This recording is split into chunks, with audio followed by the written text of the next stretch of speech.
The world of Elden Ring is at once familiar, steeped in knights, castles, dragons, and all the usual tropes of Western fantasy, and unlike any other.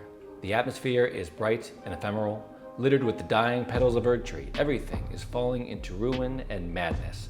The boundaries between life and death have thinned and mutated, and everything there wants to kill you. There's a feeling in Elden Ring that you are swimming in waters that are deep and dark and teeming with monsters, and yet there's a freedom in just learning how to swim in this world, a power that can be found only by swimming ever deeper and fighting nightmares ever darker. You have all that you need to survive in the lands between. Who will you become? Elden Ring is a true open world game, a shattered continent's worth of treasures and dungeons and places to explore. And that feeling, the promise of an entire world, the one that we tried to bottle in Skyrim, that feeling is here. If you're like me and you like fantasy, art, world building, writing, etc., and you're looking for something to do with all that inspiration, well, that is what we're doing today. Today, we're going to look at Elden Ring and catalog all we know, the aesthetics, the lore, the world building, etc., and we're going to reach down into the lands between and create our own creature that lives there. What will it look like? What will be its story? How does it move? How does it attack? What are its powers? Let's not just enjoy Elden Ring. Let's learn from it and grow.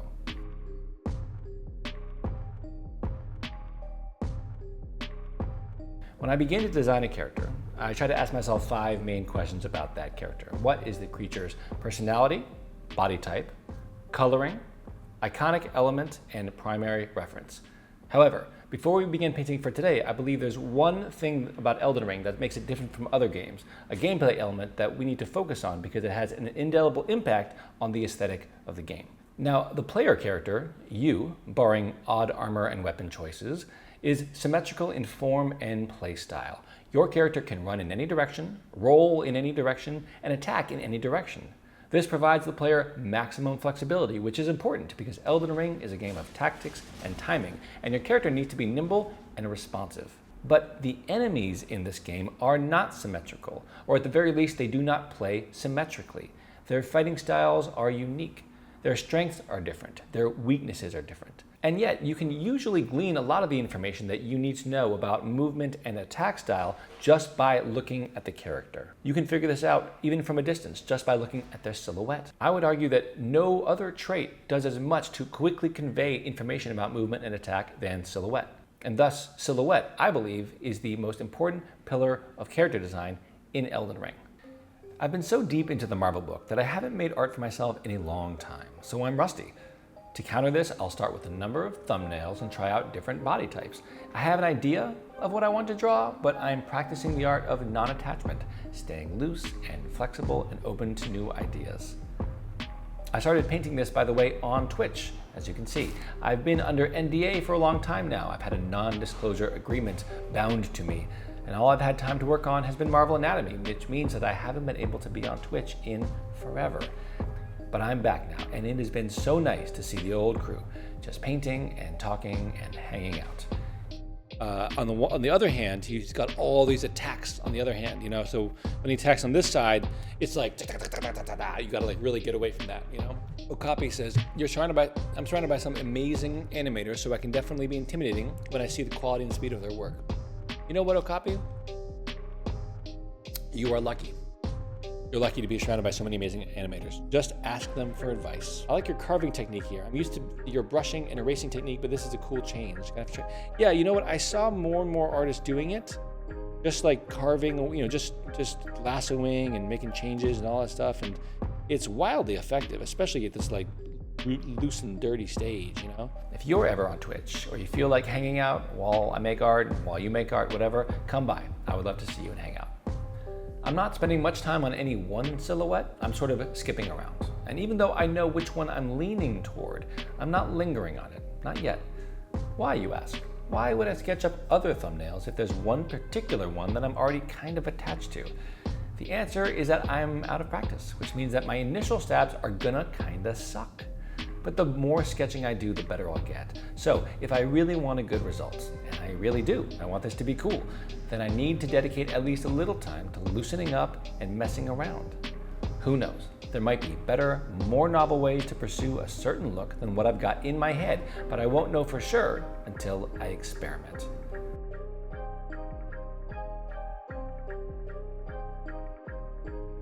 This character has high asymmetry, and it's obvious based on the silhouette what the two different sides of this character can do. This is the long, swingy, reachy side, and this is the shorter range but highly lethal meat factory side. It's like the legs are gangly, and the posture is stooped, suggesting slower, clumsier movements. Just looking at this rough silhouette is already giving me a very strong sense of how this creature will play, and we both agreed that that was the single most important element in Elden Ring. And I'm already getting a sense also that this thing is creepy. I'm excited if you can't tell. I've been drawing superheroes in spandex for way too long. Let's draw something horrible. So how do you say horrible in Elden Ring? There is a pervading sense in the lands between that the world was great and noble once, but that it all collapsed into madness. Only those at the top of this ruined world have maintained any semblance of their former selves, and they've done so by preying on the weak. Godric the Grafted is arguably one of the most iconic characters in this game. His design is monstrous, and it's made all the more horrible by the story that it implies. Godric, known in the lands between for his inherent weakness of character, has decided to compensate by adding to himself via the process of grafting. He hoards the bodies of others and uses them to become something more. This man is an incarnation of greed and cowardice. He is a shambling, walking sin. And that's why I'm making him my primary reference. So, in ruminating on other possible nightmarish incarnations of sin, I've conceived of a character of my own. I've envisioned a sorcerer king fused with his own council. Once, perhaps, he was a fair and righteous leader, but when reality collapsed and madness swept over the land, he grew prideful and paranoid of his plotting council, and so he took control, forever cementing his position at the very top of the power structure. The council have become an extension of his will. His hand holds the staff of power. They wield a ragtag assortment of weapons to defend him. He is old, but with a mad, almost cavorting energy.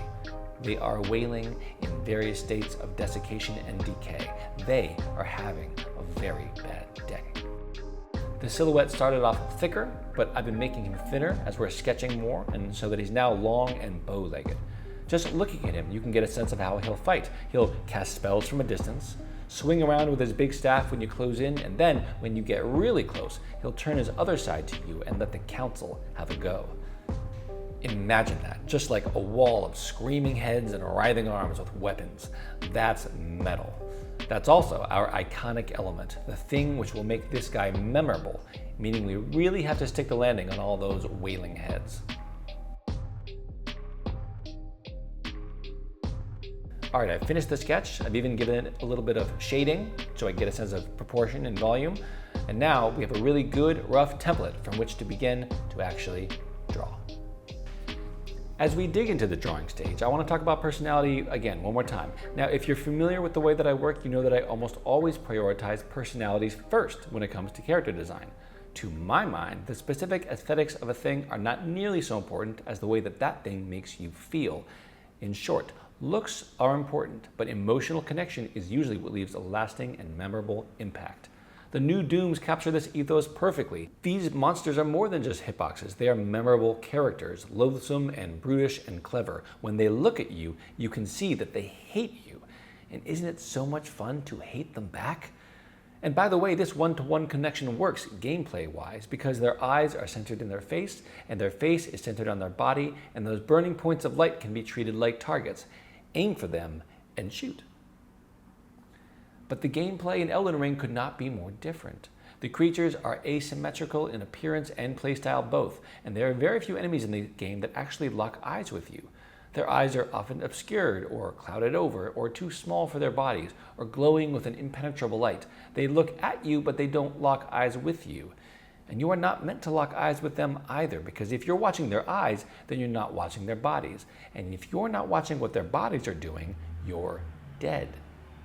So, while I do feel that instinctive Jonah Loeb urge to imbue this creation with plenty of personality, I also need to take a page out of the Elden Ring book and make sure that the jealous, arrogant personality does not pull too strongly at the eye. To achieve this objective, I will partially obscure the king's face in his helmet, which has 10 fingers on it. Hello, lore. And I'll make sure that his head isn't that much bigger than anyone else's. The emphasis here will be on the body, on the long arm with the staff, and the many striking weapons of the council. Godric the Grafted is a confusion of limbs, and it's hard sometimes to tell how exactly he's oriented. He rolls, he flips, he's like a human-bodied hydra with no discernible center. My king and his council are much more upright in stature. I want the player to have a sense that he's not the most maneuverable, that just like the trolls in the game, you can get around him and attack from the back. Godric's limbs come in all shapes and sizes, suggesting that he never really had a plan for how to augment himself. He's just been adding to himself in a haphazard fashion. The king and the council fused all at once. Each have one head and one arm apiece. By the way, to mark them as council members, I've given each of them a golden circlet. This is my way of telling the audience that these characters either are or were members of the same organization. Remember that art can tell a story. I don't know if the finger crown fits exactly with the gilded aesthetic of the game, but there are many regions in the game and there's not just one particular aesthetic, and I like the idea, so I'm going with it. I'm also giving him a staff of blue glintstone crystals for flavor, and I'm making the end of it sharp and heavy looking so that you know that when he swings it, you need to roll. Alright, this drawing is more or less where it needs to be for now. By the time I'm done with the painting, the line work won't be especially visible, so it doesn't need to be perfect.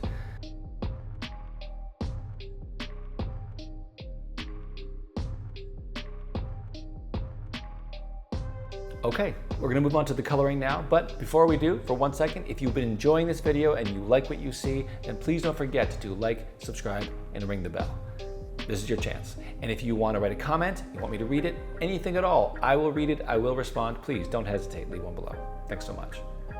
All right, once I've filled in his outline with pigment, I'll start shading. This step is perhaps my favorite step of the painting process. Starting with a sort of mid-gray, I begin to paint in light coming down on him from above. Painting light, and thus introducing shadows, in a realistic three-dimensional way is hard.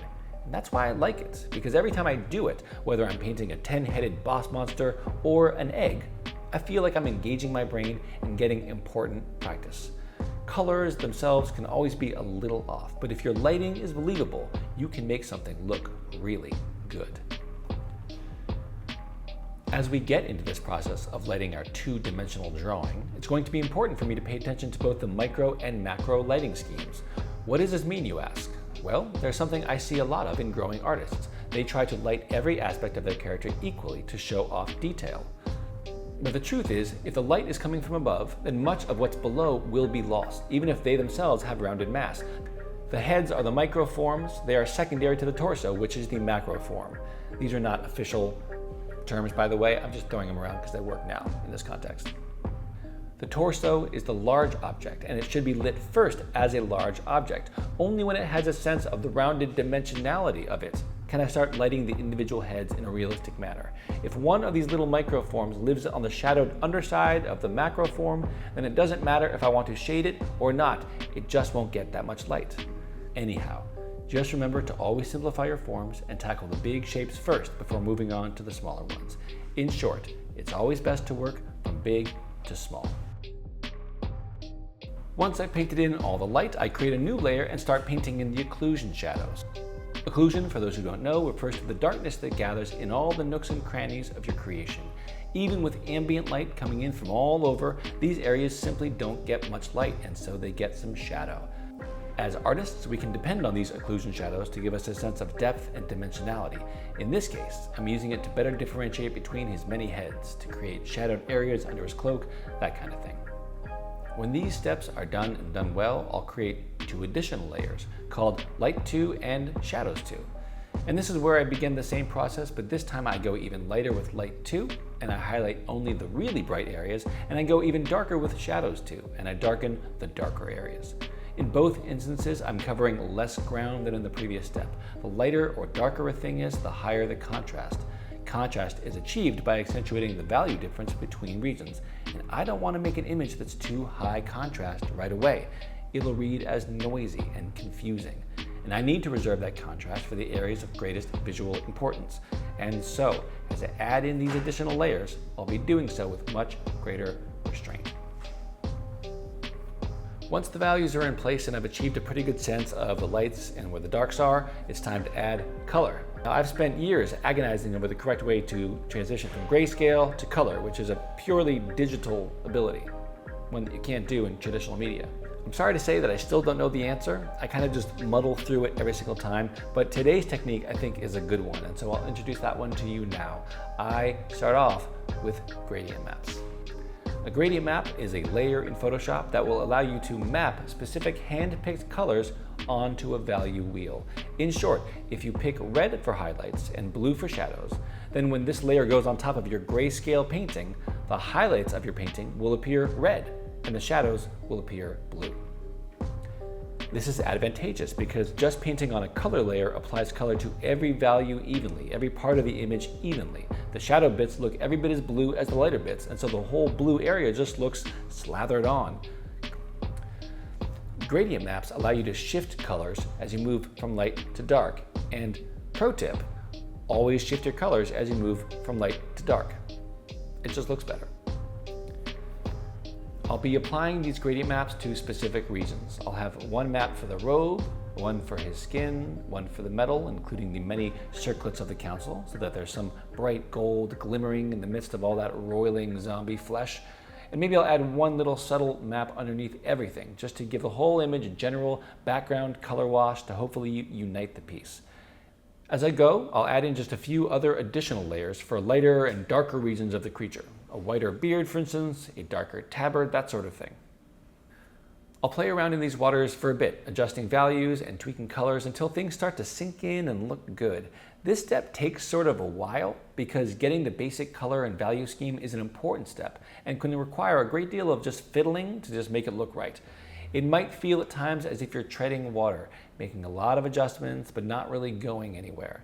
But because this color and value scheme will form the true, solid foundation for all the rest of the painting, it's important to take the time to get it as right as you're able. Can't go over it, can't go under it. You gotta go through it. And so that's what I'll do. I will wade and tread my way through it. But you, my YouTube friends, you don't need to watch this play out in real time. Let's let real world Jonah toil away at this in the art pit for a while, and let's you and me step outside and talk about our favorite current game. This is a video about character design in Elden Ring, so let me tell you about some of my favorite character designs in this amazing game. The trolls are, in my opinion, one of the best designs in the game. Not just because their appearance is brilliant in and of itself, though it is cool, but because something about them just begs you to fight them. They are huge, bow-legged, with thick trunks and a tiny head planted directly between two extremely broad shoulders. Very long arms swing from those shoulders. They may look stupid and clumsy, but trolls have the strength and the reach. Their own attacks throw them off kilter, and it takes them a while to lever themselves upright again, rolling between their knobby knees, slicing at tendons in their legs. It all makes you feel just nimble and smart and very, very heroic. The Ancestor Spirit. The Ancestor Spirit is one of my favorite designs in the game, and one of my favorite boss fights to date. I think the strength of this design is not in its originality, it's basically just a dead elk, but in the execution. First off, the art direction here is gorgeous. A black marsh and a lightless sky, and then one single undead elk striding toward you through the mist. The lights here are ghostly white, there is very little sound. The undead elk moves like an elk, galloping, trotting, leaping, charging. It's ghostly and beautiful and horrifying, and I love it. The monstrous dogs. The Kaleid region sucks. I know it, you know it. It's no fun. And though at first I hated the design for the monstrous dogs, I have to say they've grown on me, so to speak. They're more comical than your average monster, but there's something very scary about that. With their huge heads and black eyes and smiling, toothy maws, they look like oversized puppies, but they're all wrong. Malformed with tiny front legs and huge bulbous heads, the proportions of a Tyrannosaurus Rex. This is not a left to right asymmetry, this is a front to back asymmetry. Their style of movement and attack is a byproduct of their misbegotten nature. They stumble and sway and fall all over themselves in their hurry to kill you, like a puppy chasing a ball. In fact, one aspect of the Kaleid region that I love the most, and trust me, I love almost nothing about the Kaleid region, is the fact that everything there seems designed to make you feel small. To the dogs, you're a ball. To the crows, you're a worm. It's Honey, I Shrunk the Kids. And yeah, that movie was pretty scary too. There are a host of amazing creature designs in this game, and for every one that I mentioned, 3 more come to mind. Do you have a favorite creature design in this game? Which one is it? Why do you like it so much? Or why do you hate it so much? Tell me in the comments, I want to know. And I promise to you, I will read them all and I will respond. All right, back to the coloring. Since the misery of the council is such an important part of the design, I'll focus on bringing out those heads, emphasizing their desiccated anatomy, brightening their teeth, that kind of thing. Up until now, these areas have remained somewhat muddy. I'll work to sharpen up the details of the face and make them much more interesting and engaging. It's important for team morale that they be treated like individuals, which they totally are. Here, look, there's Philip, Dietrich, that's Troy, he's the chatty one. There's Sean, and there's Sean as well, but with a different spelling. Here's Leroy, Carlos, Mitch, nobody likes Mitch, Wolfgang, and Simon. Their arms are not as important to get right, since arms are not as alluring as faces, but still, they need to read like gaunt corpse arms. I need to make them look stringy and gross, so I'll paint lightened tendons in the wrist and shadowed hollows in the inside of the elbows, that sort of thing. To get that inflamed, unhealthy skin look, I'm going to add subtle blues and reds and purples and pinks to the skin of their bodies, giving them a raw and mottled appearance.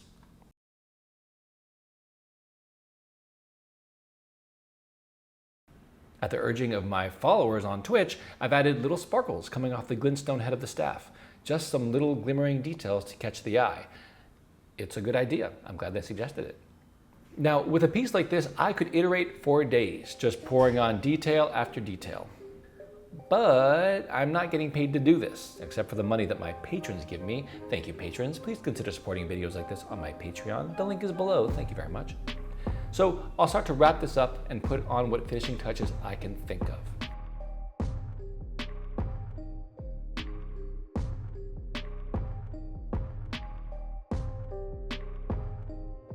And here it is, finished, the king and the council.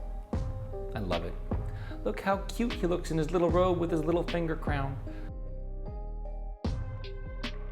Look at all those council members with their little matching circlets. They're ready for the ball.